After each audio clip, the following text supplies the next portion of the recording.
ஆங்கில புத்தாண்டை முன்னிட்டு சின்னாளப்பட்டி சிவசுப்பிரமணியர் கோவிலில் மூலவருக்கு 16 வகையான அபிஷேகங்களுடன் ராஜ அலங்காரம் செய்திருந்தனர். உற்சவ முருக பெருமானுக்கு மலர்களை கொண்டு அலங்காரம் செய்து முன் மண்டபப்படியில் பக்தர்கள் தரிசனத்திற்காக வைத்திருந்தனர்.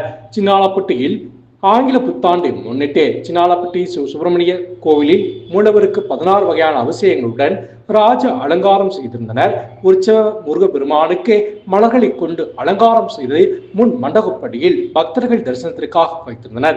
திண்டுக்கல் மாவட்ட கடைவீதியில் அமைந்துள்ள அருள்மிகு ஸ்ரீ சிவ சுப்பிரமணிய சுவாமி திருக்கோவிலில் ஒவ்வொரு வருடமும் கார்த்திகை மற்றும் சஷ்டியை முன்னிட்டு சிறப்பு பூஜைகள் நடைபெறுவது வழக்கம். இவ்வருடம் ஆங்கில புத்தாண்டை முன்னிட்டு மூலவரான சிவசுப்பிரமணியருக்கு பால், தேன், தயிர், பஞ்சாமிர்தம், திரவிய பொடி, மாபொடி, மஞ்சள் பொடி, பன்னீர், இளநீர், விபூதி உட்பட சுவாமிக்கு 16 வகையான அபிஷேகங்களுடன் சிறப்பு அலங்காரம் செய்திருந்தனர்.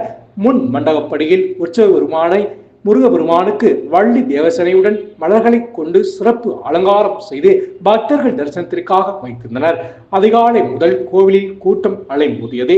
சின்னாளப்பட்டி, செம்பட்டி, ஆத்தூர், ஒட்டஞ்சத்திரம், வத்தலக்கூண்டு, திண்டுக்கல் உட்பட பல ஊர்களில் இருந்து ஏராளமான பக்தர்கள் கோவிலுக்கு வந்து சுவாமியை தரிசனம் செய்த வண்ணம் இருந்தனர்.